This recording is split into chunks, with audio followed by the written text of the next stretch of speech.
কি রে, এবার তো ভালোই আম ধরছে, কিন্তু আম দেখলাম অনেক, আম কম কম লাগে কে? আমার গাছ কেউ চুরি করে?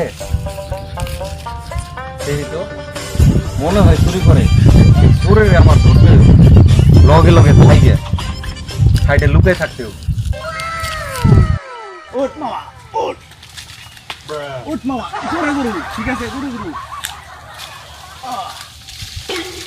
মামা ওই সাইডে সুন্দর সুন্দর আম আছে, ওই আমগুলো আগে পারে, বুঝছো? একটা আম আছে। তোরাইতে না আমার কাছে আমার, এই, তোরাই তাহলে এতদিন আমার কাছে আম পাইরে খাই শেষ করছিস না? না, আমি কিছুই জানি না, ওই আমার নিয়ে আইছে, ওই নিয়ে আইছে, ওই নিয়েছে? হ্যাঁ আঙ্কেল, হ্যাঁ আঙ্কেল, ওই নিয়ে আইছে, ওই নিয়ে আইছে। এই খারা নাম, এই নাম, মারা তোর আজকে আমি মজা। আঙ্কেল আঙ্কেল ভুলে গেছে আঙ্কেল, আর আসবে না, আর আসবে না আঙ্কেল, ছেড়ে দেন।